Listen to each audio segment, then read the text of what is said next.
My name is Jelena, and at 67 years old, I built a business empire from nothing but grit and determination.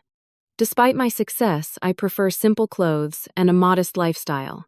My son Jacob married Sylvia 3 years ago. She works as a manager at one of my subsidiary companies, though she has no idea I own it. Last month, at what should have been a joyful family dinner, my own daughter-in-law had security remove me for looking like a pauper. Before I tell you how I went from being thrown out of a restaurant to watching my daughter-in-law wash dishes, let me know where you're watching from, and hit that subscribe button for more stories about consequences finding their rightful owners. I was born to immigrant parents who arrived in Boston with nothing but hope and calloused hands. My father worked 2 jobs his entire life, and my mother cleaned houses for wealthy families. They taught me that hard work and dignity were more valuable than any material possession. Growing up in a small apartment where the heat sometimes failed in winter, I learned early that warmth comes more from character than comfort. When I was 16, I started my first job filing papers at a small manufacturing company. The owner, Mr. Sullivan, noticed my attention to detail and my habit of staying late to organize systems nobody had bothered to fix. He became my first mentor, showing me how business worked from the ground up. By 20, I was managing the office. By 25, when Mr. Sullivan retired, he offered me the chance to buy the company with a payment plan I could afford.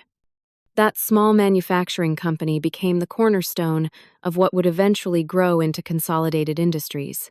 Over 40 years, I expanded from one small factory to a corporation with 18 subsidiary companies across the manufacturing, retail, and service sectors.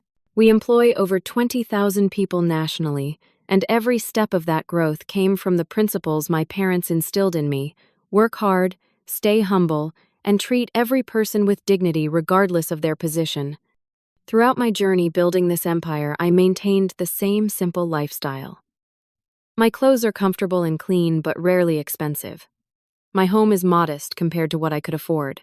The only true luxury I allow myself is supporting educational programs for children from disadvantaged backgrounds. I never saw the point in flaunting wealth when it could be put to better use creating opportunities.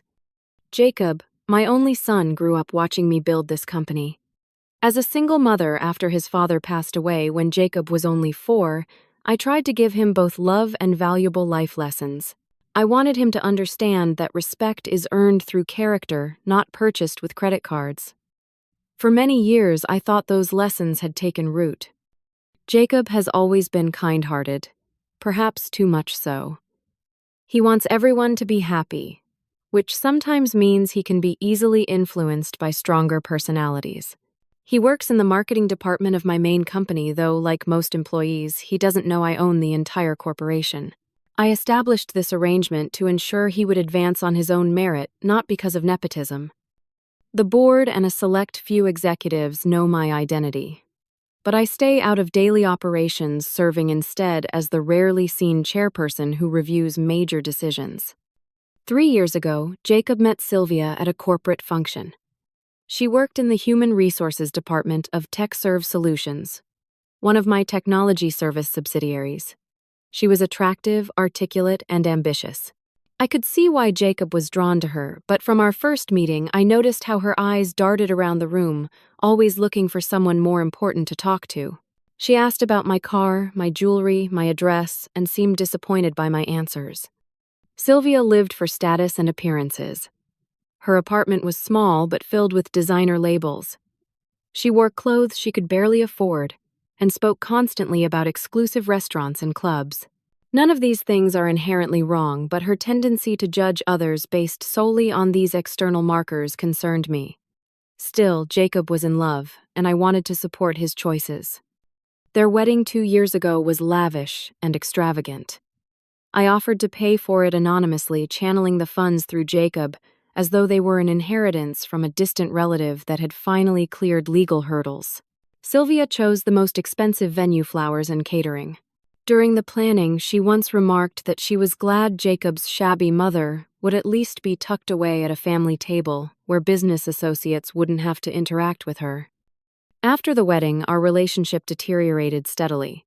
Invitations to their home became rare, And when I did visit, Sylvia made comments about my car making their driveway look like a discount parking lot.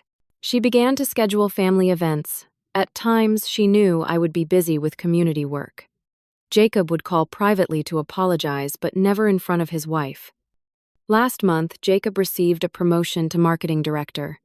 It was well-deserved as he had created a campaign that increased sales by 30% across 3 divisions. A celebration dinner was planned at Bellissimo, one of the most exclusive restaurants in the city. Jacob had mentioned it during our weekly phone call, saying he wished I would come, but understanding if it wasn't my kind of place. I heard the hope in his voice and decided I would attend, looking forward to seeing my son celebrated for his achievements. What I didn't realize was that this dinner would become a turning point for our entire family, revealing character and values in ways none of us could have anticipated. Bellissimo occupies the top floor of the Harrington Building, downtown with floor-to-ceiling windows, offering panoramic views of the city skyline and riverfront. The restaurant has a reputation for impeccable service, world-class cuisine, and an unwritten dress code that expects patrons to display their wealth like peacock feathers.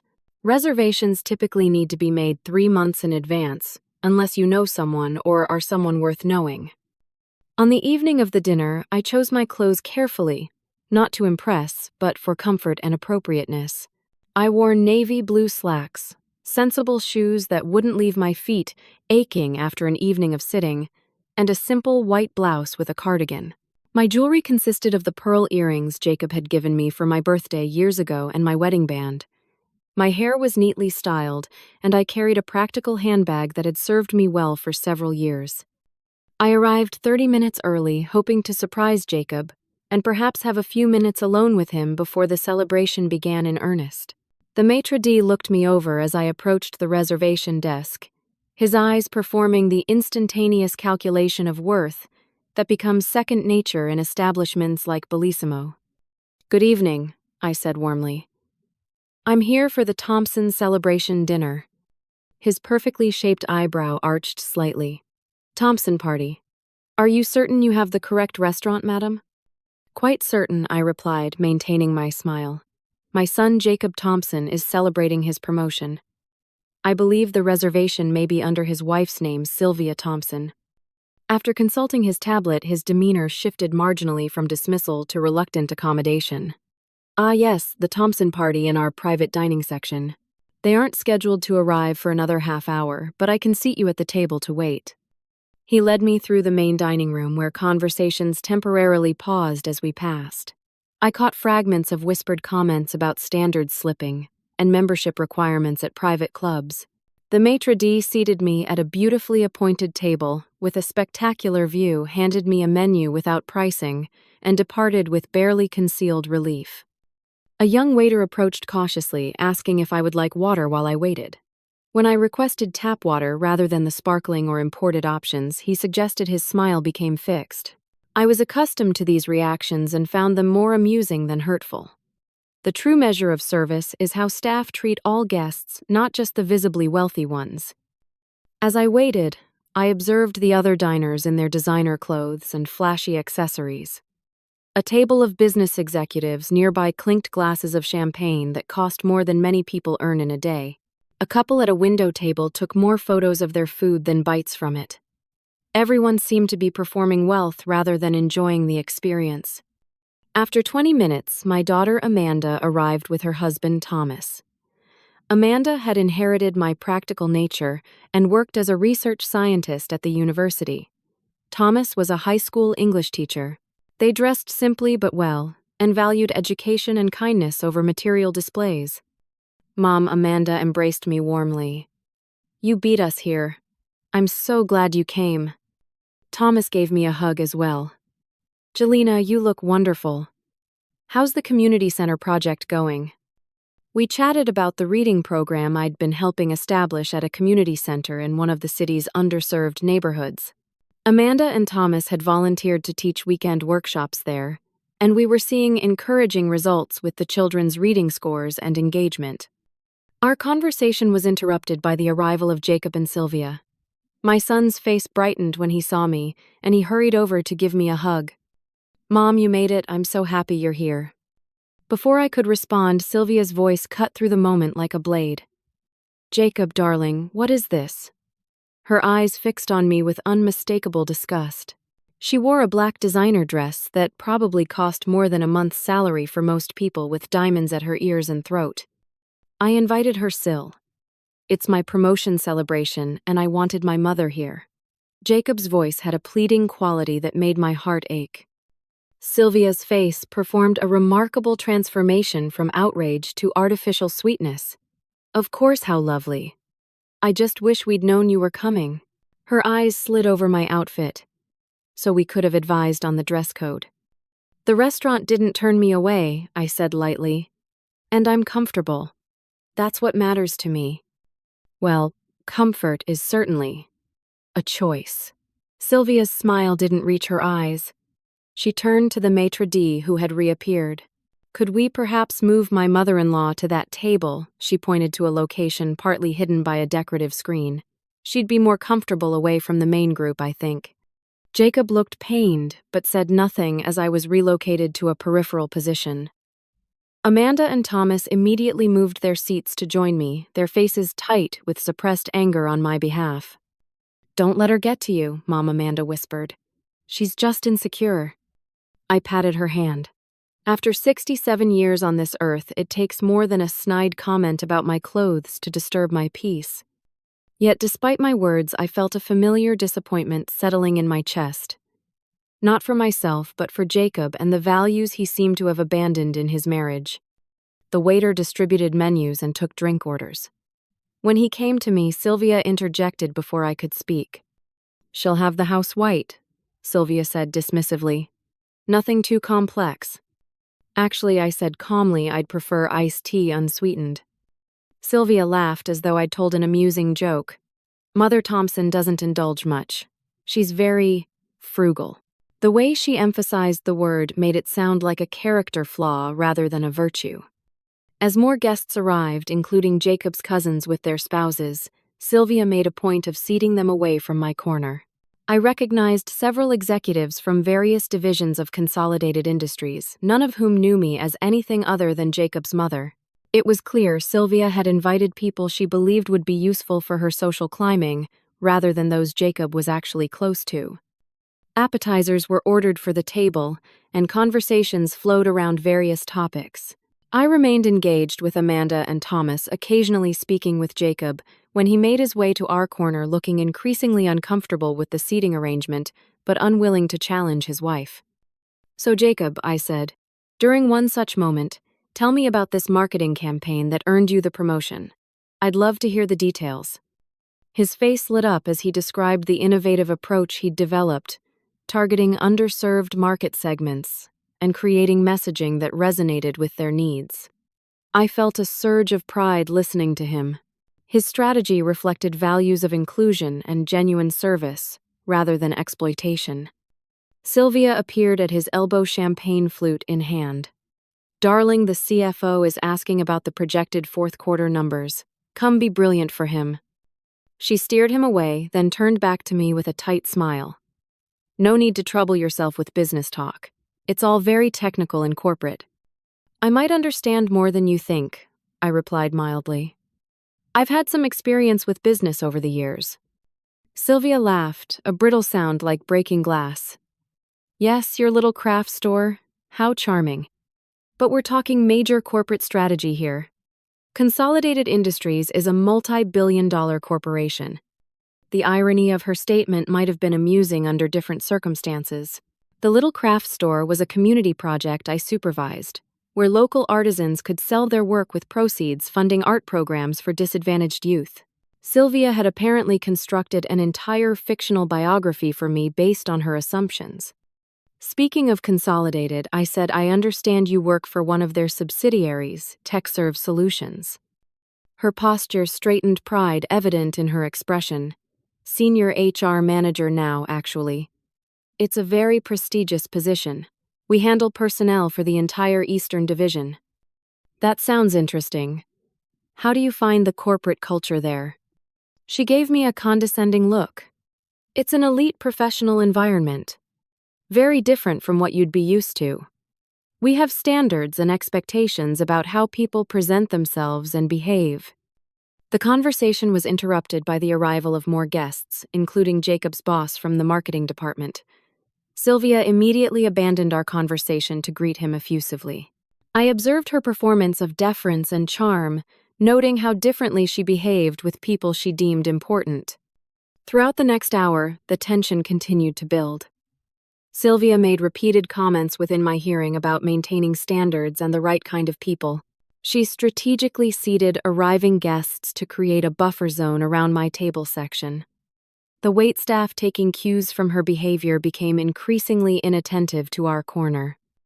I noticed her having several whispered conversations with the restaurant manager, glancing in my direction with expressions of distaste. Jacob attempted to divide his attention between the various groups, looking increasingly stressed and unhappy during what should have been his celebration. Amanda leaned close during a lull. "We can leave if you want, Mom. This is becoming ridiculous." I squeezed her hand. "I'm here for Jacob. I won't let her drive me away from supporting my son."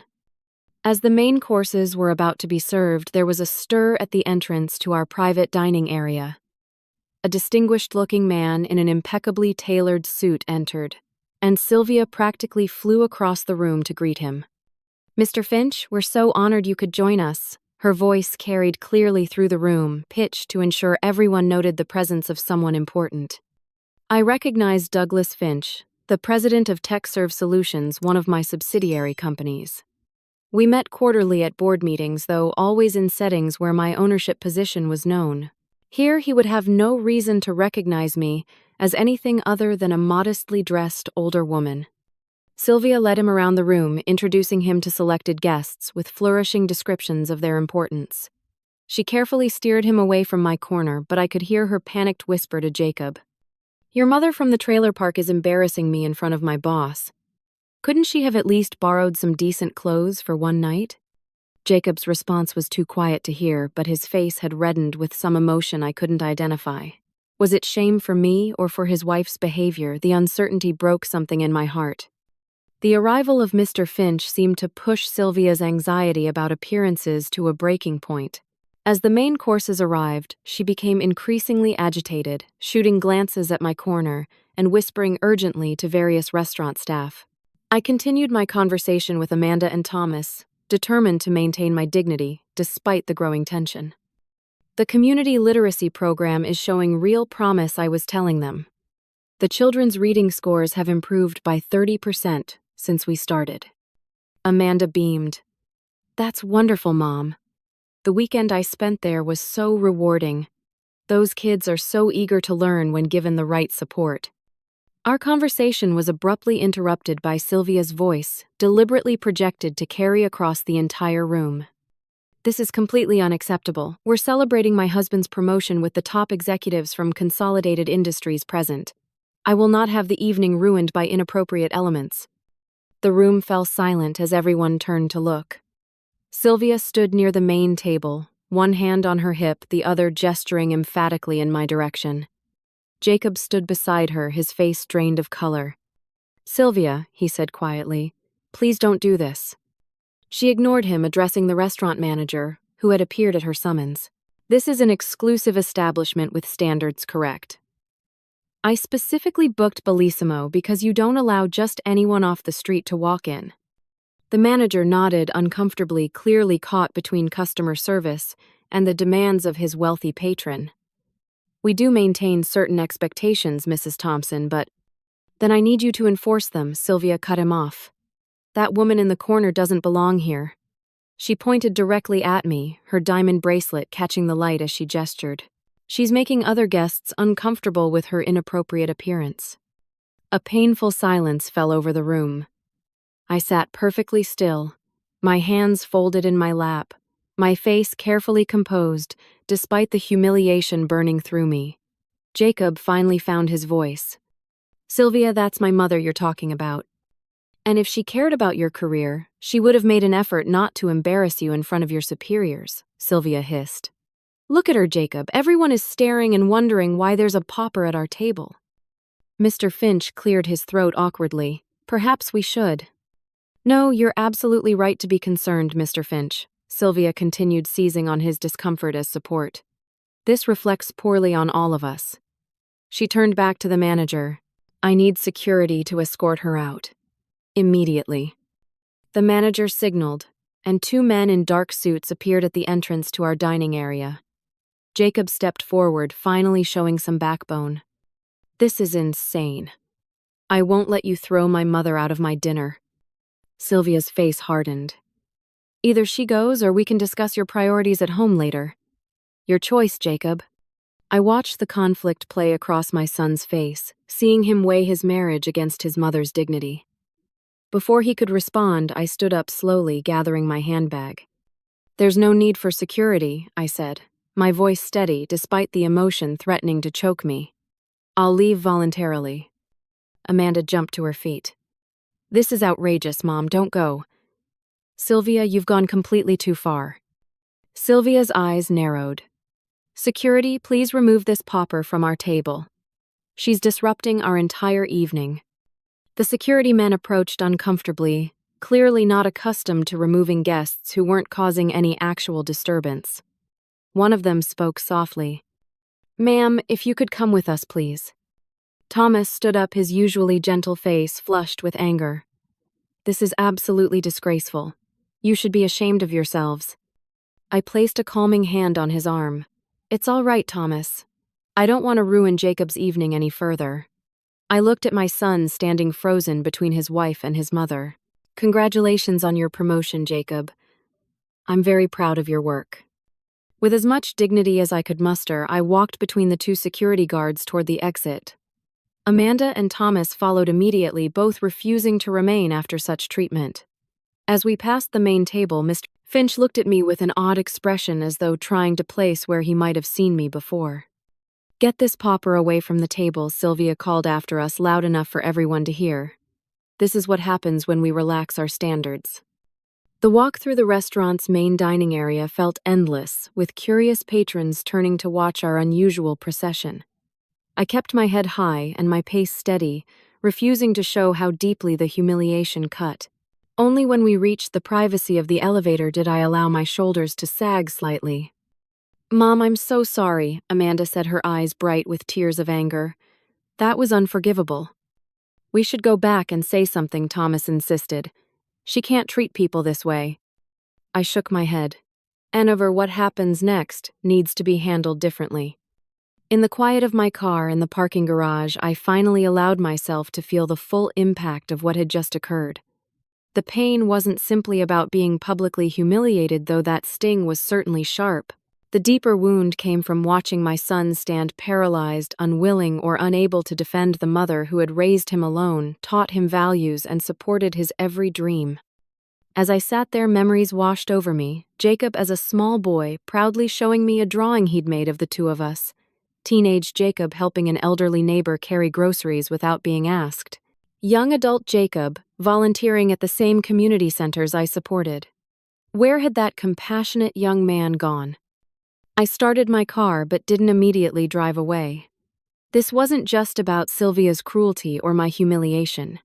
It was about values, character, and the corrosive effect of prioritizing appearance over substance. What had happened tonight revealed a profound failure not just in my daughter-in-law's character but in my own parenting. Somehow I had raised a son who could stand silent while his mother was treated like garbage. This realization transformed my pain into resolve. This wasn't about revenge, which would only feed the cycle of ugliness. This was about accountability and learning. Sometimes the kindest thing you can do for someone is to let them experience the natural consequences of their actions. I pulled out my phone and made a decision that would change all our lives. My modest 3-bedroom house welcomed me with familiar comfort as I arrived home that evening. The living room walls held framed photos documenting a lifetime of memories. Jacob's graduation, Amanda's research award ceremony, the day I received the Small Business Leadership Award from the governor. None of the photos revealed the true scope of my business success, which had always been a deliberately guarded secret outside of select business circles. I made myself a cup of chamomile tea and sat at my kitchen table, the same oak table where I'd helped Jacob with his homework. where we'd celebrated birthdays with homemade cakes, and where I'd drafted the initial business, plans that grew into an empire. The contrast between those warm memories and tonight's humiliation created a strange clarity about what needed to happen next.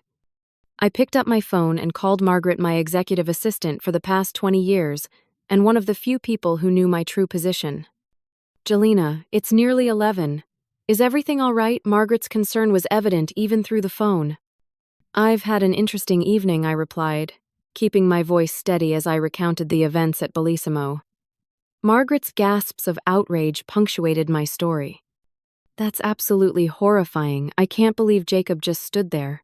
And Sylvia works for TechServe, doesn't she? I can have HR terminate her employment first thing tomorrow morning." "No, Margaret. That's not how we're going to handle this."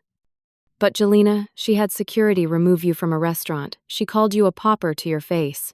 In front of Douglas Finch, no less. She should be fired immediately." I considered my tea, watching the steam rise in delicate curls. Firing her would be vengeance, not justice. It wouldn't teach her anything except that people with power can arbitrarily punish those without it. That's exactly the worldview I want to challenge. "What are you thinking then?" Margaret knew me well enough to recognize when I had a plan forming. "Tomorrow morning, I need you to arrange an emergency meeting with the board and executive leadership of TechServe Solutions. Include Douglas Finch, the HR director, and the legal team. Schedule it for 10:30 in the main conference room at headquarters. Consider it done. And Sylvia, have HR send her a formal request to attend a special leadership meeting at 10:30. Make it sound like a positive opportunity. Don't mention my name or position. And Jacob." I sighed, feeling the weight of that particular decision. "Call him directly at 10 tomorrow morning. Tell him his mother needs to see him urgently at Consolidated headquarters at 10:30. Don't give him any details." After finishing the call with Margaret, I sat quietly thinking about the business I'd built and the values it was founded upon. Consolidated Industries had always maintained policies about treating people with dignity, regardless of their position or appearance. We had scholarship programs for employees' children, comprehensive benefits, and a foundation that supported community development in underserved areas. These weren't just corporate social responsibility checkboxes. They reflected my personal beliefs about how wealth and power should be used. My phone rang again. Jacob's name appeared on the screen. I took a deep breath before answering. "Hello, Jacob." "Mom, I'm so sorry about what happened." His voice sounded strained and tired. "Sylvia was completely out of line. I should have stopped it." "Yes, you should have," I agreed quietly. "But you didn't. She gets so focused on appearances and what other people think. I know it's not right, but what, Jacob? What justification could possibly make it acceptable to treat another human being that way, let alone your mother?" His silence spoke volumes. "I don't recognize who you've become," I continued. "The son I raised would never have stood by while anyone was humiliated like that, regardless of their relationship to him. I'll talk to her. She'll apologize. We can fix this." "An apology won't address the underlying problem, Jacob. This isn't about me being offended. It's about character and values." "What do you want me to do?" He sounded lost, like the little boy who used to ask me how to fix his broken toys. "I want you to think about the man you want to be. And I want you to be at Consolidated headquarters tomorrow at 10:30. There's something you need to see." "Headquarters. Why?" "You'll understand tomorrow. Good night, Jacob." I ended the call and prepared for bed, laying out my clothes for the morning with particular care. Tomorrow would not be a day for my usual simple attire. Tomorrow required the seldom worn mantle of my position. In the morning, I dressed in a tailored charcoal suit with subtle pinstripes, a silk blouse in deep burgundy, and the one truly expensive piece of jewelry I owned, a platinum and diamond pendant that had been a gift from the board on Consolidated's 25th anniversary. My hair was styled professionally, and I applied makeup with precision. The woman in the mirror looked every inch the successful business leader she was. On the drive to headquarters, I made one final call to ensure all preparations were in place. The plan was set not for revenge, but for a necessary lesson in consequences and character. The Consolidated Industries headquarters rises 40 stories above the financial district, its glass and steel exterior reflecting the morning Sunday. As I pulled into my reserved parking space, marked only with chairperson rather than my name, I felt a calm certainty about the path forward. The security team in the lobby greeted me with the respectful deference they always showed. "Good morning, Miss Harrington. The board is assembling in the main conference room as requested." "Thank you, Edward. Has Mr. Finch arrived from TechServe?" "Yes, ma'am. He came in about 15 minutes ago looking rather curious about the emergency meeting." I smiled slightly. "I imagine he island. And my son. Mr. Thompson is waiting in the reception area on the executive floor. He seems confused about why he's here." "Perfect. And Mrs. Thompson from HR at TechServe?" "Not yet, but security has been instructed to bring her directly up when she arrives." I nodded and made my way to the executive elevator. Various employees greeted me as I passed, many knowing me from my occasional involvement in company events and initiatives, though few understood my true position. I had always preferred to evaluate my company's culture from the perspective of an occasional visitor rather than the ever-present owner. The executive floor was bustling with activity. My assistant Margaret met me at the elevator, tablet in hand. "Everything is arranged as you requested. The board members and executive team are in the main conference room. Mr. Finch seems nervous, though he's trying not to show it. Legal has prepared the documents you asked for, and HR has the personnel files ready." "Thank you, Margaret." "And Jacob?" In the small waiting area, pacing like he's awaiting a verdict. In some ways, he island. I squared my shoulders. "Let's begin with him." Jacob looked up as I entered the waiting area, his expression changing from worry to shock as he took in my appearance. "Mom, what's going on? Why are you dressed like that? And why are we at Consolidated headquarters?" I gestured for him to sit. "There's something you need to know, Jacob. Something I've kept from you for your own benefit, though I'm no longer certain that was the right decision." His confusion was evident. "What are you talking about?" "Consolidated Industries belongs to me, Jacob. I founded it, built it, and still serve as chairperson of the board. The small manufacturing company I started with after Mr. Sullivan retired grew into this corporation over 40 years. He stared at me, disbelief written across his face. "That's not possible. You would have told me. I wanted you to make your own way to advance, based on your talents, rather than nepotism.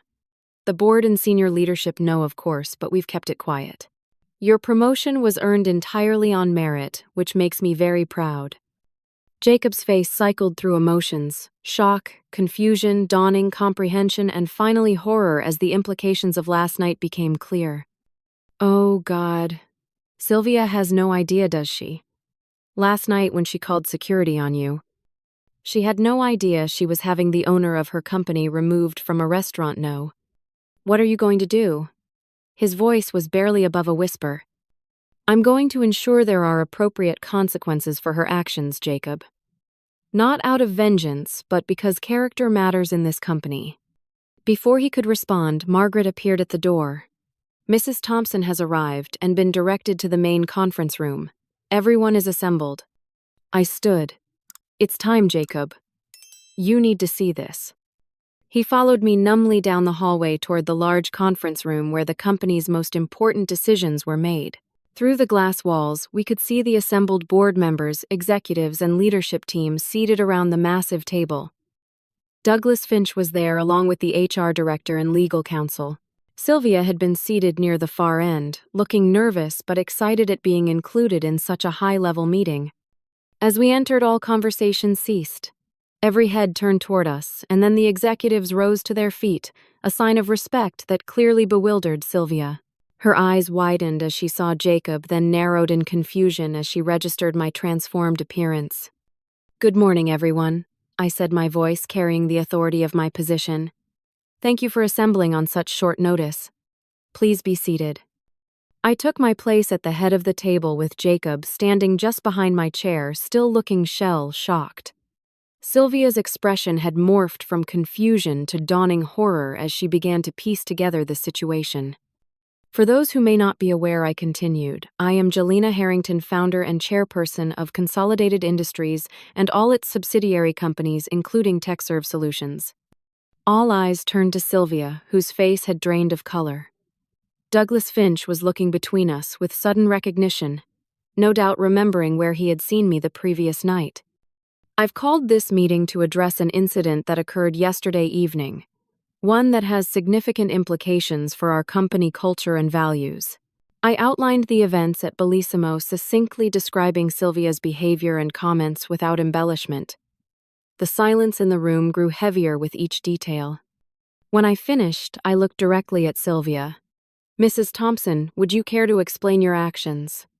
She seemed to have shrunk in her chair, her previous confidence evaporated. I didn't know. I never would have. If I had realized who you were. I raised a hand to stop her. That's precisely the problem. Your behavior should not change based on a person's wealth, position, or power. Every human being deserves to be treated with dignity. Sylvia's eyes darted around the room looking for sympathy or an escape route. Finding neither, she attempted to regroup. It was a misunderstanding.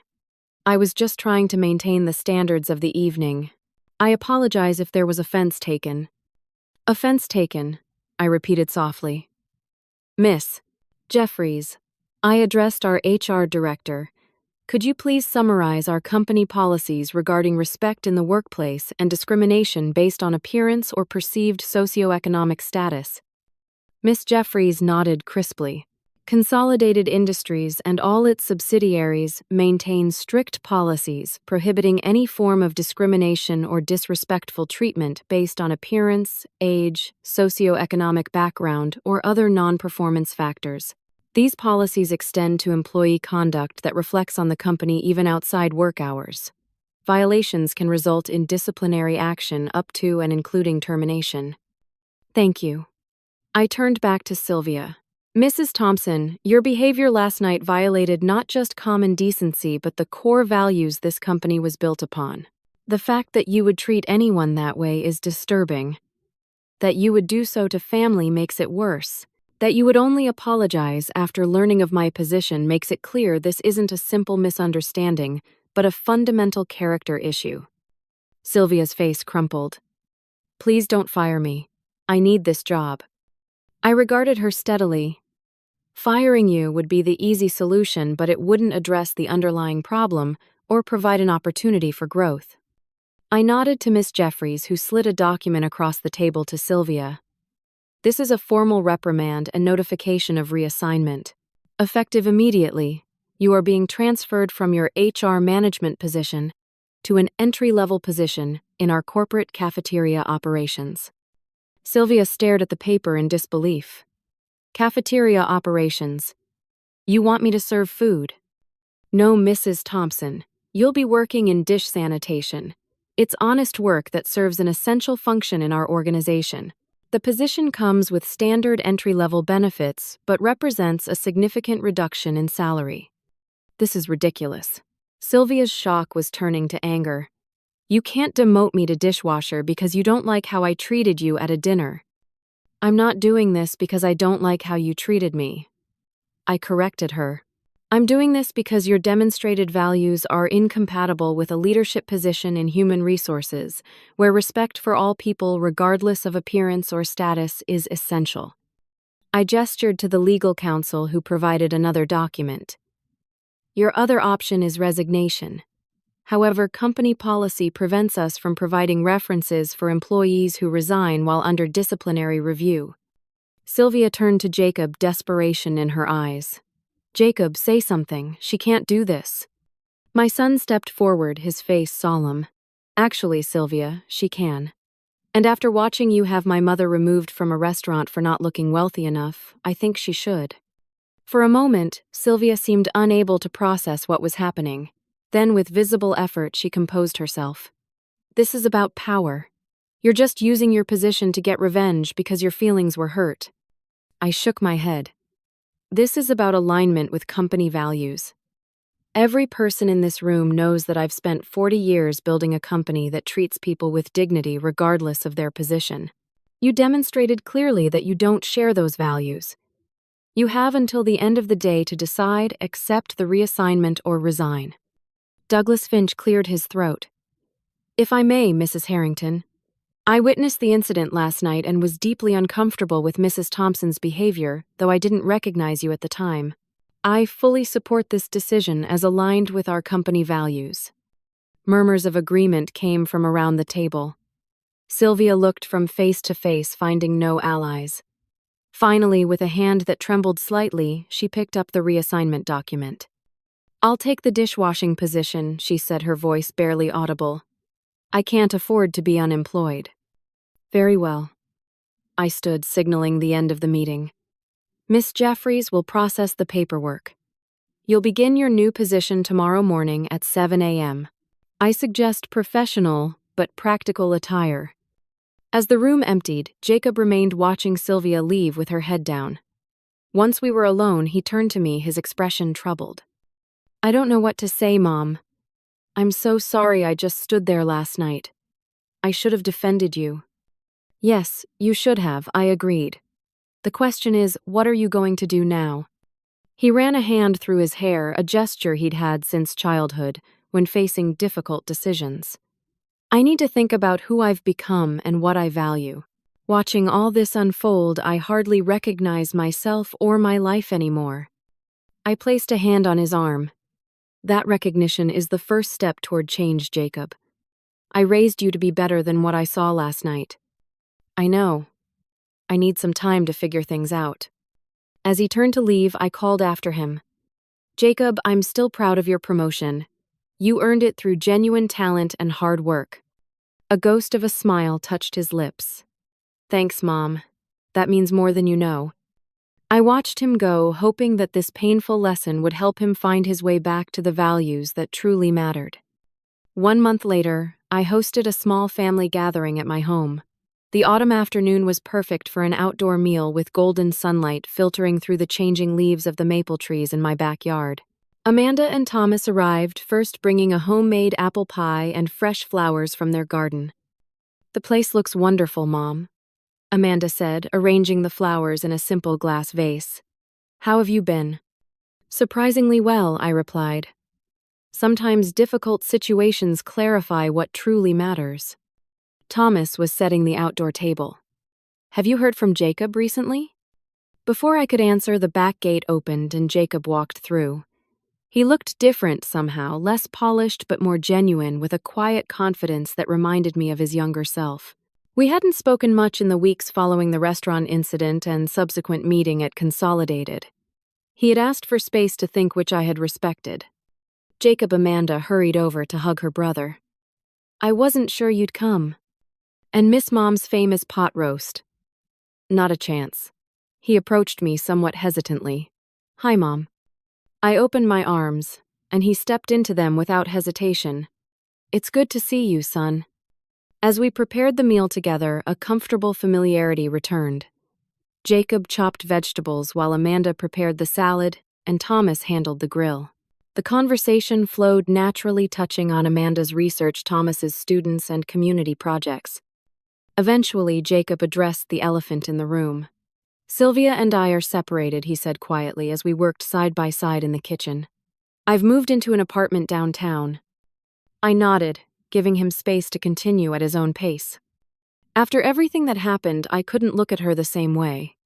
Or myself, for that matter. He set down the knife he'd been using. I keep thinking about how I just stood there while she humiliated you. What kind of man does that? A man who lost his way temporarily, I said gently. The important thing is that you've recognized it. He shook his head. It wasn't temporary, Mom. I've been losing myself gradually for years, compromising on things I used to believe were non-negotiable, trading character for comfort. The restaurant was just the moment it became impossible to ignore. Outside, Amanda and Thomas were engaged in their own conversation, giving us privacy. Have you spoken with Sylvia? I asked. A few times. He hesitated. Changing, I think. The dishwashing job has been a shock to her system. I had received reports about Sylvia's adjustment to her new position. The first week had been rough with tears, protests, and missed shifts. The cafeteria manager had been ready to terminate her, but something shifted in the second week. She began arriving on time, completing her work thoroughly, and even volunteering for additional shifts. The restaurant manager at Bellissimo called me, I told Jacob. Sylvia went there to apologize to the staff for her behavior that night. Jacob looked surprised. She didn't mention that. Sometimes the hardest changes happen quietly. We carried the food outside, and the four of us enjoyed the meal together, reminiscing about family memories and sharing plans for the future. Jacob seemed more engaged with Amanda's community work than he had been in years, asking thoughtful questions about volunteer opportunities. After dessert, as Amanda and Thomas cleared the plates, Jacob turned to me with determination in his eyes. I've been thinking about what you said about dignity and how we treat people. I want to start a new marketing initiative at Consolidated, focused on highlighting the essential workers who keep everything running from the custodial staff to the cafeteria workers. That sounds like an excellent idea, I said warmly. An acknowledgement of the dignity in all work. I also wanted to tell you that I went to visit Sylvia at work yesterday. It was the first time I'd seen her in the cafeteria. How was that? He considered the question carefully. Humbling. Seeing her in the uniform doing work she would have considered beneath her a month ago. But she seemed different, less artificial somehow. People often find their authentic selves when the trappings of status are stripped away. The following week, I decided to have lunch in the corporate cafeteria, something I did occasionally to stay connected with different parts of the company. I deliberately chose a time when Sylvia would be working. The cafeteria was busy with employees from various departments, most of whom nodded respectfully as I passed, but maintained the polite distance that naturally forms around leadership. I selected a simple lunch and made my way to the dish return area. Sylvia was there dressed in the standard uniform, her hair pulled back, practically her makeup minimal. She looked up as I approached, recognition and then apprehension crossing her face. "Mrs. Harrington," she said quietly. "Mrs. Thompson," I replied evenly. "How are you finding your position?" She seemed to consider her answer, carefully aware that this wasn't a casual question. It's been educational. I've learned more in the past month than in years of management meetings. Oh, what kind of lessons? That work has dignity regardless of title. That kindness matters more than status. She hesitated, then continued with genuine emotion. That I was becoming someone I wouldn't have respected. I nodded, acknowledging her self-awareness.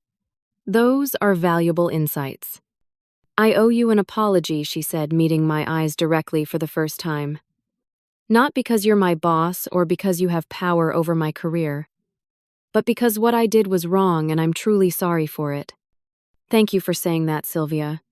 Genuine remorse is the beginning of growth." She wiped her hands on a towel. "I don't expect forgiveness or special treatment, but I want you to know I'm trying to be better." "I believe you are." I considered her thoughtfully. "The cafeteria manager has submitted very positive reports about your work ethic recently." A small, surprised smile touched her lips.